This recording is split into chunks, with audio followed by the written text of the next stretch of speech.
highest recipient countries for FDI globally. And see this is a proud moment for all of us. India is one of the top 10 most preferred investment destination of the world. So that's an amazing thing, especially for people like you who are doing chartered accountancy.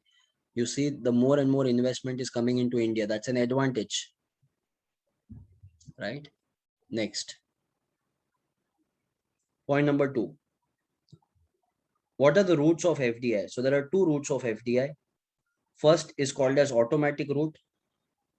The other one is called as government route or approval route.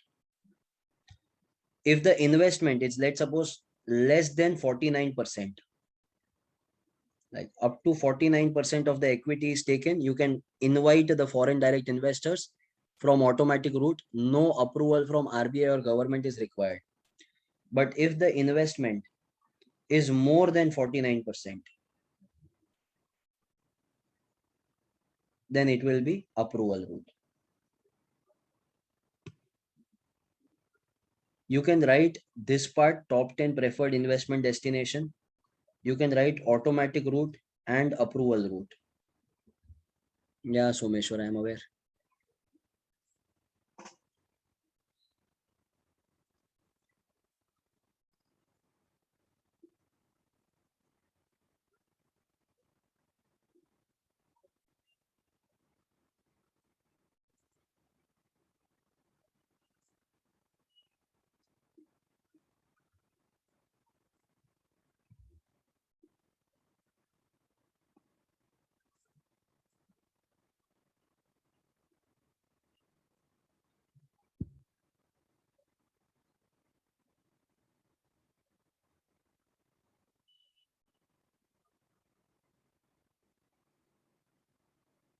Done?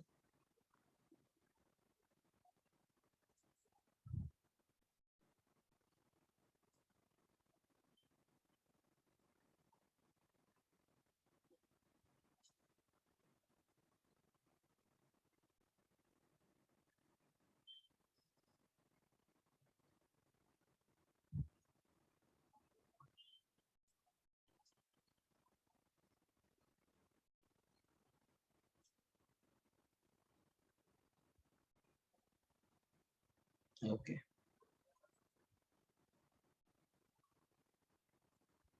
Shri, that will be only for its shareholders. Sai, 49% is only in the allowed sectors, not in all the sectors. Some sectors are not allowed.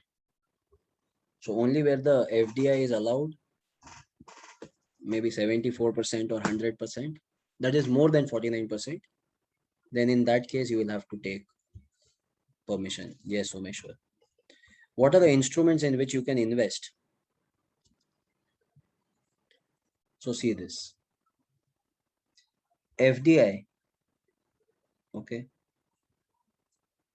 Instruments can be equity shares, fully and mandatorily convertible preferential shares and debentures.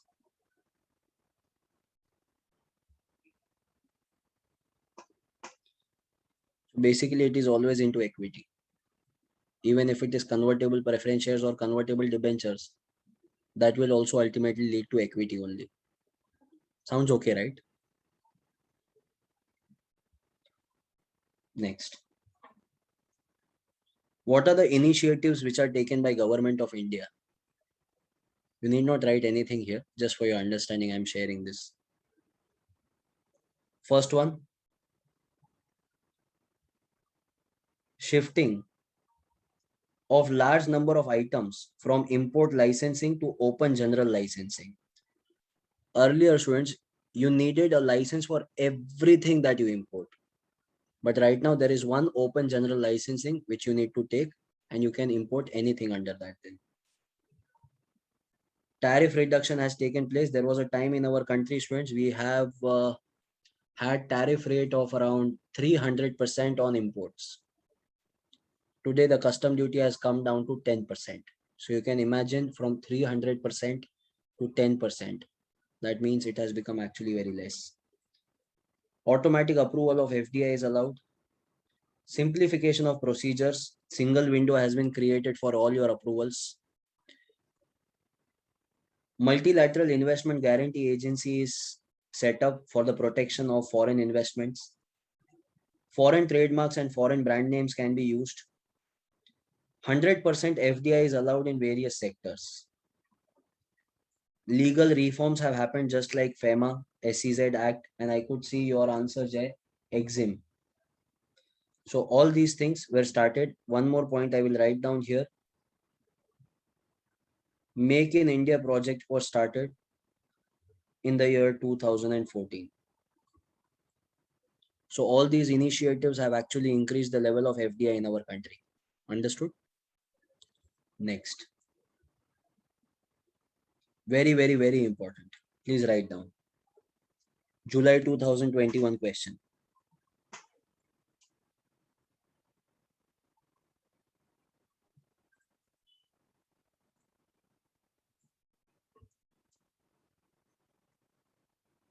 So what are the sectors in which it was prohibited? I'm sure you have studied this in your BCK also. Same answer. But it's okay. I don't blame you if you don't remember. Lottery business, gambling and betting, including casinos, chit funds, Nidhi company, transferable development rights, real estate business, tobacco products, any kind of tobacco products, atomic energy, and railway. These are the places where FDI is not allowed. So it is allowed now. Ajay, in manufacturing defense equipments, it is allowed. You are saying defense, that means military, navy, and air force. In that, of course, it is not an organization which is open for any kind of investment. No investment is there at all. It's a system.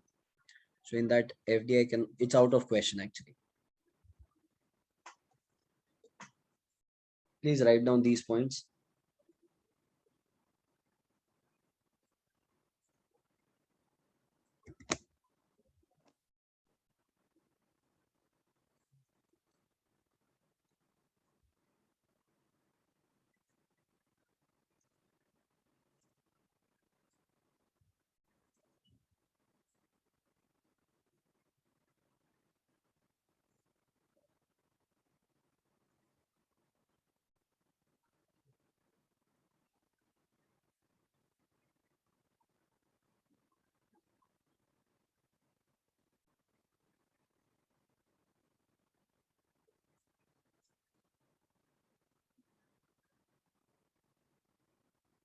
Done?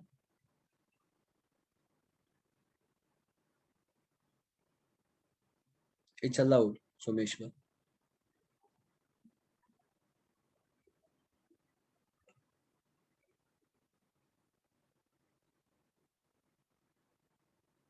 Yes, Vishal.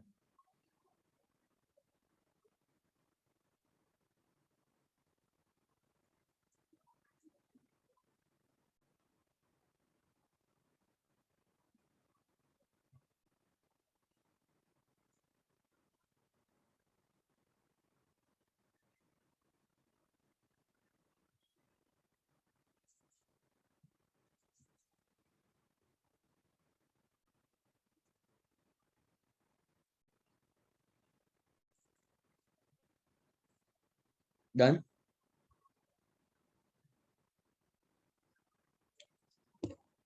Shall we go ahead? Now it's the statistics time. Let's do the reality check of India. Whether we have received FDI, if yes, then from where we are getting it, what is the amount, what is the rank, how we have improved, all these things. So some basic data I'm going to share with you, friends. India has received in July 2020 $74,390 million of investment through FDI. When the entire world was crying over Corona, we were getting investments from abroad. That's the power of Indian economy. right? Yes, Shri. Next, this point is not required now. Very important. India received maximum FDI from Singapore, Mauritius, Netherlands, USA, and Japan. The top 5 investors in India.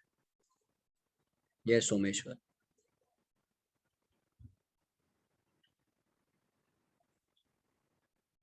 Next. And next data is the most important data, especially for all of you. Check this. The service sector, that is finance, banking, insurance, etc., attracted highest amount of FDI. Your career in India is very, very safe.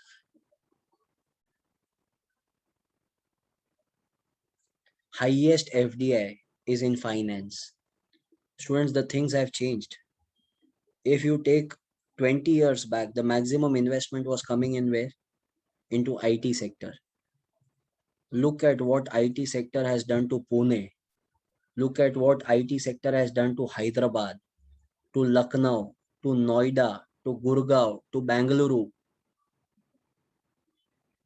Imagine the same now is going to happen in financial world. Right now, it's the monopoly of Mumbai. It is called as financial capital of the country because it is contributing maximum to India's economy. But tomorrow it can be Coimbatore, it can be Hubli, it can be Mysore, it can be Chennai, it can be Hyderabad, it can be anyone, but from finance.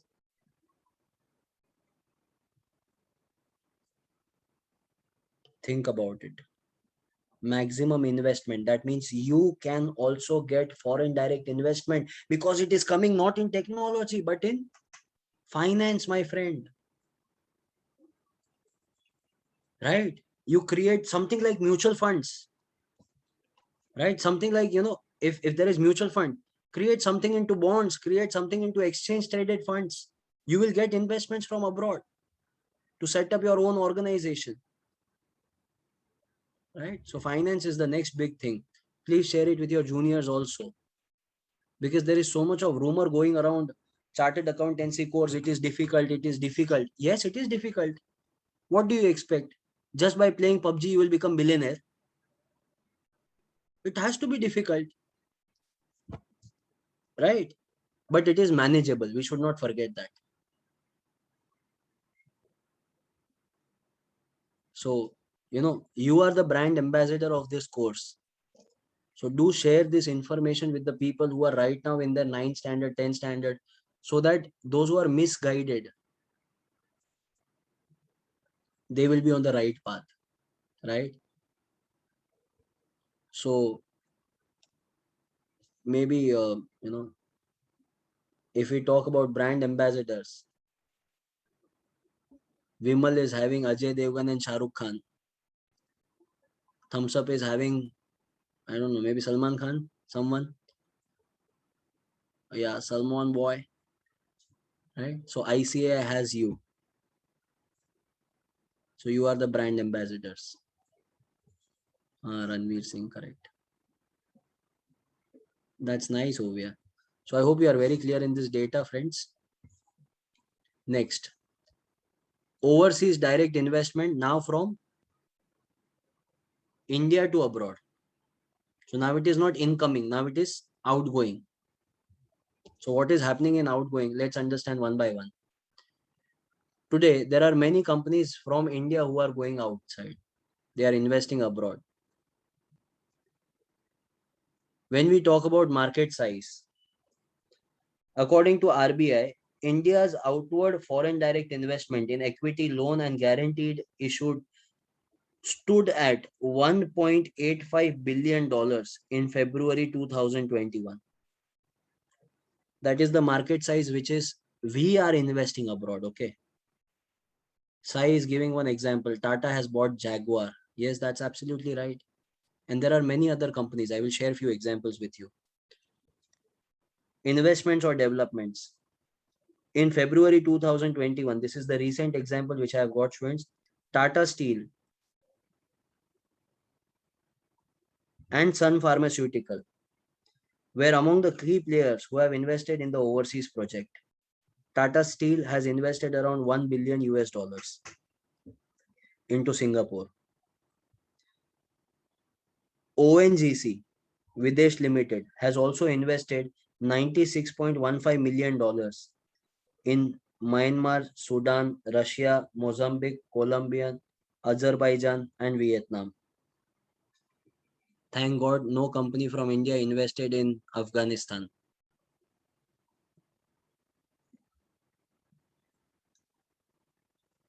JSW Steel has invested $62.85 million in 3 joint ventures. Students, out of these examples, any 2 examples you can remember. My personal choice would be Tata Steel and Sun Pharmaceuticals. That's very easy, that's why. Can you write it down? Investment from India to abroad. Just write this example. This is not there in our book because this is after we have printed the book.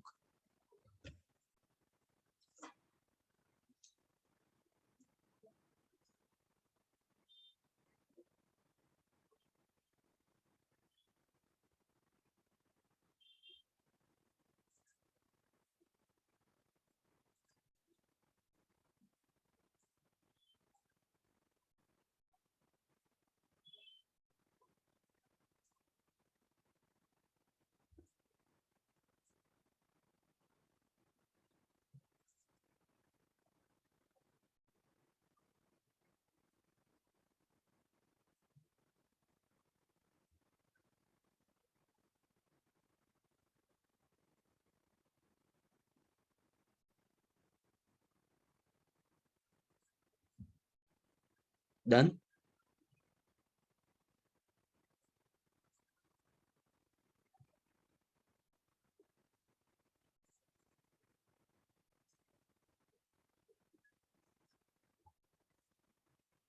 Next.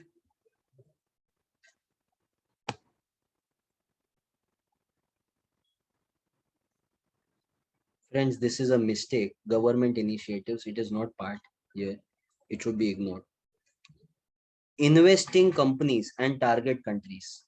So which are the companies who are the top investors ever from India? So Indian firms like TCS, Infosys, Wipro, and Satyam have invested the maximum in foreign countries. But have you ever seen fishing? Fishing? The fisherman will put a hook with some worm or some food so that the fish gets attracted. And when the fish grabs that hook,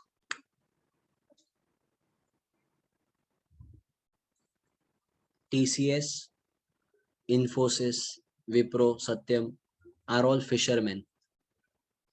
They are putting that hook in the international market so that they can pull more investment and bring it to India.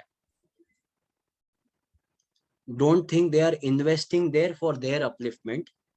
They are investing in these countries so that they stay near to their clients and bring more outsourced business to India. No. Understood. Reliance Industries Limited, nothing outside, everything India. The same question was asked by one of the journalists. I don't remember that fellow's name. You can check it on YouTube later on. Rajdeep Sardesai. He asked Mukesh Ambani, what Mukesh bhai, you don't invest abroad. There are so many companies who are investing in abroad. Look at Airtel. You have such a big empire. Why don't you go outside? Are you scared or what? See, who is talking?